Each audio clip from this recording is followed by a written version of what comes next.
Samuel Washington had traded his marine dress blues for overalls and work boots 5 years ago, but the discipline never left his shoulders. At 45, he ran a small farm on the outskirts of Pine Ridge County, raising cattle and chickens on the 80 acres his grandfather had left him. The neighbors knew him as a quiet man who minded his own business, tipped his hat politely, and helped anyone who asked. What they didn't know was that Sergeant Major Samuel Washington had served 3 tours in Afghanistan, led rescue missions behind enemy lines, and earned a chest full of medals including the Silver Star. He'd seen enough violence for 3 lifetimes and had come home seeking peace in the red dirt of his ancestral land. The trouble started on a Tuesday morning when Samuel found 2 of his prize Holstein cattle lying dead in the pasture, riddled with bullet holes. His hands trembled, not from fear, but from the familiar surge of controlled fury he'd learned to master in combat zones. By Thursday, they'd killed 6 more cattle and burned down his chicken coop. The local sheriff, a decent man named Deputy Collins, came by to take a report but shook his head grimly. "I know it's the Brennan boys and their crew," Collins said, removing his hat. "But proving it's another matter. They've been terrorizing the black families in this county for months, trying to drive folks off their land. Word is some developers been putting money in their pockets." Samuel nodded silently, studying the boot prints in the mud. Size 11 Timberlands. Fresh tread. Amateur work. They weren't even trying to hide their tracks. "Sam, maybe you should consider," Collins began. "Consider what?" Samuel's voice was quiet, steady. "Well, maybe staying with your sister in town for a while. These boys, they're mean as snakes and twice as unpredictable." Samuel looked out over his ravaged property, then back at the deputy. "This is my land, Collins. My grandfather's land. Nobody's running me off."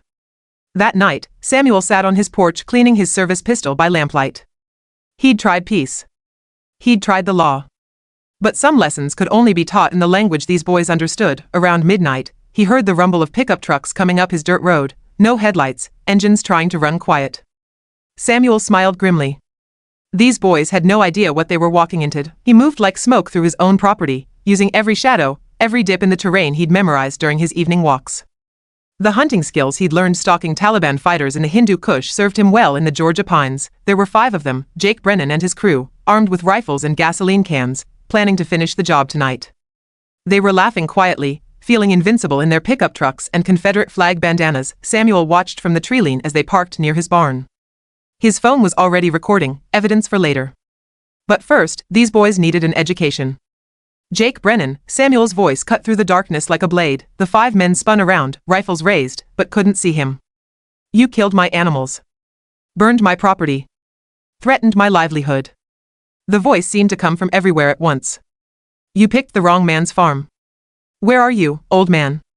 Jake shouted, his voice cracking with nervous bravado. "Come out and face us like a man." "I am facing you," Samuel said. "The question is whether you're man enough to face what comes next." What happened in the next 10 minutes would become legend in Pine Ridge County.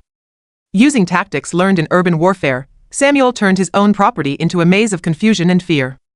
He disabled their trucks with carefully placed shots to the engines. He used controlled smoke grenades from his old Marine kit to disorient them. One by one, he separated them from the group. By dawn, 5 grown men sat zip-tied to Samuel's fence posts, crying and begging, their weapons piled neatly out of reach. None of them had been seriously hurt, but they'd all wet themselves. When Deputy Collins arrived with backup, he found Samuel sitting calmly on his porch, sipping coffee. "Morning, Collins," Samuel said. "I believe you'll find everything you need to make your case right there. Oh, and check Jake's phone, he was live streaming their little raid for his friends. Should make interesting evidence." The deputy stared at the scene, then at Samuel. "Sam, what in the hell, how did you—" Samuel stood up, his posture straight as a flagpole. For the first time, Collins saw something in those quiet eyes that made him understand this was not just a farmer. 23 years, United States Marine Corps, Samuel said simply. 3 tours in Afghanistan. "You didn't think to ask what I did before I came home, did you?" The story spread like wildfire. Within a week, every troublemaker in the county knew that the quiet black farmer on Willow Creek Road was not to be trifled with.